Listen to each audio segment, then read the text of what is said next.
Good evening, I'm Supt Michael and you're watching Kini News, the show that brings you today's biggest stories. The country recorded 12 COVID-19 cases today. Of those, 7 were local transmissions. Meanwhile, there were 27 recoveries today and unfortunately 1 new death. Now for our first story. You've probably seen this video by now, which has left many people infuriated.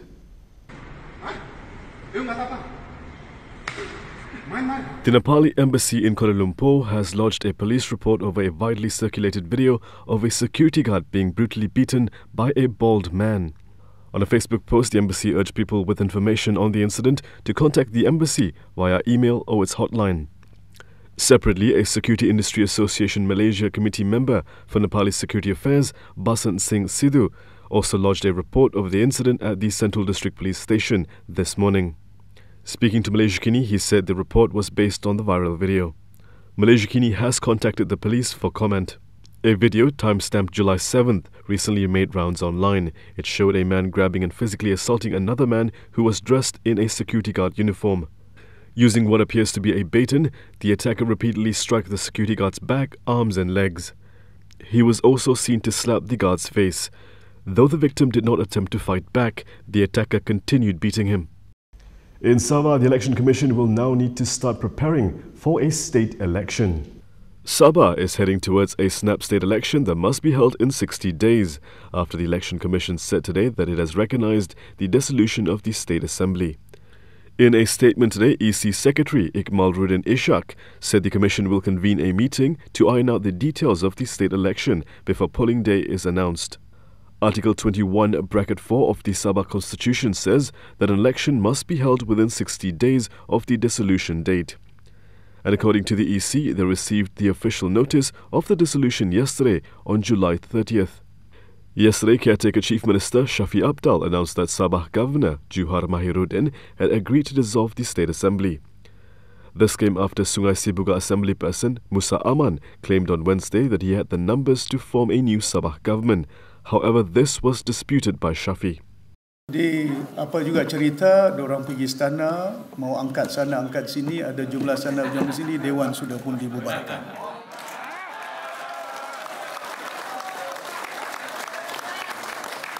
Dalam perundangan negeri Sabah, perundangan negara kita, walaupun Dewan bubar, dalam jangka masa 60 hari, I'm still the caretaker. Meanwhile, the Centre to Combat Corruption and Cronyism, C4 Centre, has called on the Malaysian Anti-Corruption Commission to immediately investigate allegations that elected representatives were offered millions of ringgit to switch allegiances. C4 Centre said it was disturbed by several Sabah elected representatives claiming harassment and being offered millions of ringgit to shift their alliance from Shafi to his rival Musa Aman. The IGP said Jolo is in Macau, but according to Macau's top security official, Jolo is not in Macau, so where is he? The Office of Secretary for Security, Wangsa Maju, Macau's top security official, has denied Inspector General of Police Abdul Hamid Badr's claim that fugitive Jolo is hiding in Macau. Wang said in a statement that the local police clearly told Malaysian authorities via China's Interpol National Central Office in 2018 that Lo is not in Macau. Wong added the Malaysian police had breached international police cooperation practice by unilaterally releasing information claiming that Lo is in Macau. He also said that the Malaysian police had not contacted their Macau counterparts since 2018. On Wednesday, Abdul Hamid told reporters that there was every indication that Lo was in Macau and was known to have conducted business transactions while based there. Abdul Hamid also said that Lo's close family members were believed to be moving about freely in Hong Kong. On Tuesday, ex-Prime Minister Najib Abdul Razak was found guilty of 7 charges in his SRC international corruption trial. The court ruled that Lo had played a crucial role in transferring 42 million ringgit of funds from a former 1MDB unit to Najib's bank accounts. Do you have your face mask ready? Because tomorrow it becomes mandatory in certain places. Don't be a statistic like the people you're about to hear about. Police detained 186 individuals on Thursday, a slight drop compared to Wednesday for not complying with government SOPs to curb the spread of COVID-19 in the Recovery Movement Control Order period. From that total, 41 were remanded and 142 were fined. According to Senior Minister Ismail Sabri Yaakob, 2 were detained for activities at an unlicensed massage centre, 59 for activities not complying with the SOPs, and 124 for being involved in activities involving large crowds with no social distancing, and 1 for violating the home surveillance order. Meanwhile, starting tomorrow, the use of face masks will be mandatory for public transport and crowded places. The government decided to make masks mandatory following increased disregard for SOPs, including social distancing and the use of masks. The public can opt to use self-stitched face masks as long as they meet the specifications recommended by the WHO.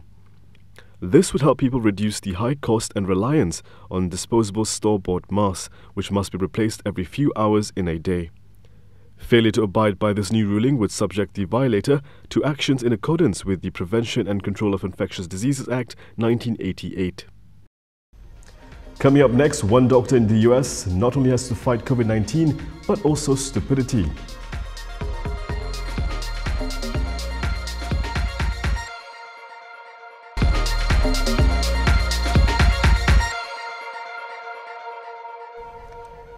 It's like fighting 2 wars at once, one against COVID-19 and one against stupidity. One doctor shares his frustration. In Houston, Texas, a city recently devastated by COVID-19, Dr. Joseph Varone, Chief Medical Officer of United Memorial Medical Center, says it's like he's fighting a war on 2 fronts. A war against COVID and a war against stupidity. And the problem is that the first one, I have some hope about winning. But the second one is becoming more and more difficult to treat. And why do I say that? Because people are not listening. Whether it's, we're backed up by science or just plain old common sense, people are not listening throughout the country. New coronavirus cases have soared in southern states like Texas. So far in July, the state has more than doubled its cases to over 400,000. Deaths surged by 32% in the last week alone. Dr. Varone, who specializes in lung and critical care, just doesn't understand why he's seeing so many people walk around without a face covering. His frustration grows as he oversees his hospital's dedicated COVID-19 unit, where he tends to an average of 40 patients a day. And the last week he signed more death certificates than any other point in his career. It's interesting because, I have been in the middle of earthquakes, in the middle of bombings, in the middle of tsunamis. I've been in every possible catastrophe that you can imagine. And by far, this is the worst. And this is the worst because this is a continuous situation. The other ones, something bad happens and then you run, you take care of things, and that's it. Here, continues to occur. And what is probably the most disappointing thing, the thing that annoys me the most, is that we keep on doing our best to save all these people, and then you get another batch of people that are doing exactly the opposite of what you are telling them not to do. And now the constant influx of new cases has put the health of his own staff at risk. Christina Mathers, a nurse on Varone's team, is now suddenly a patient.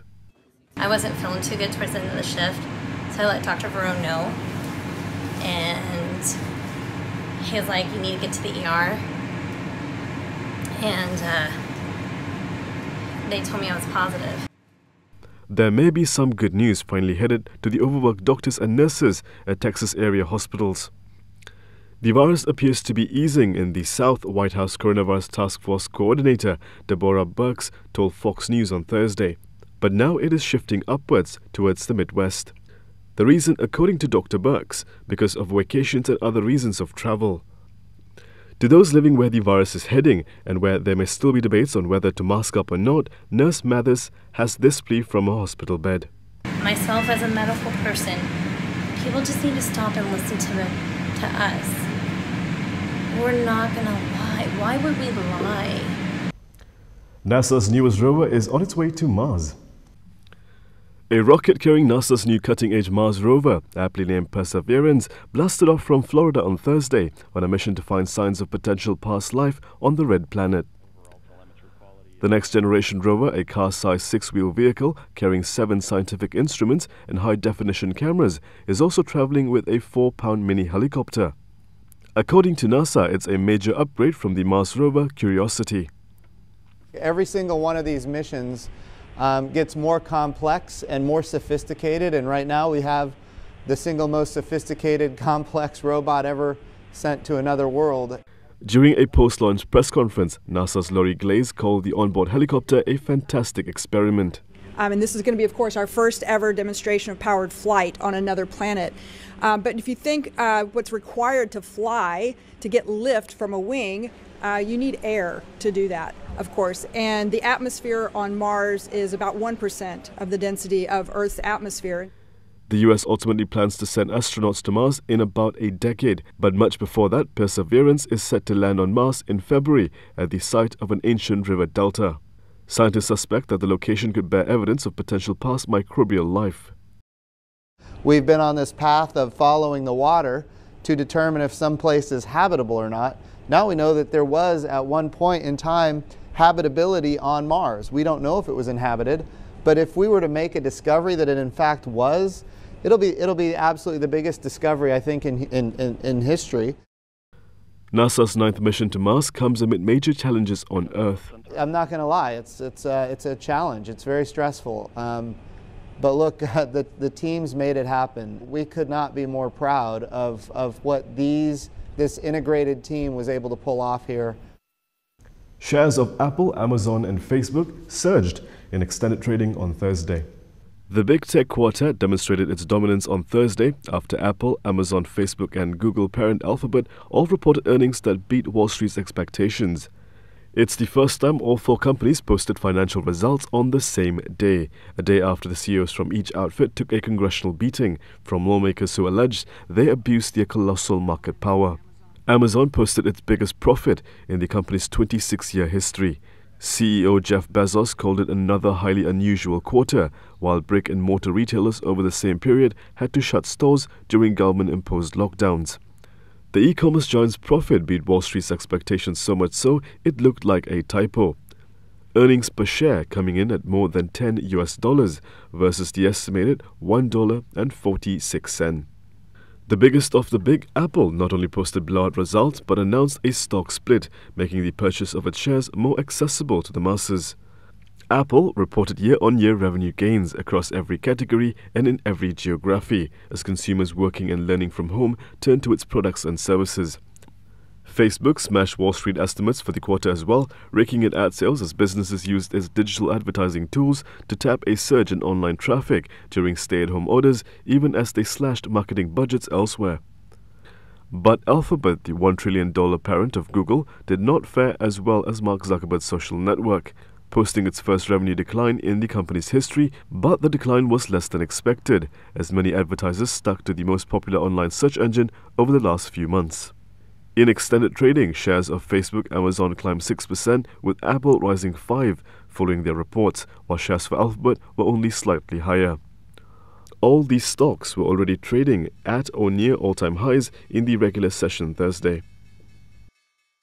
And that is all for me today. For more stories, you can go to KiniTV.com. You can also follow us on Instagram, Twitter, YouTube and Facebook for the latest news updates. I'll be back again next week, same time, same place. I'm Supt Michael. Selamat Hari Raya.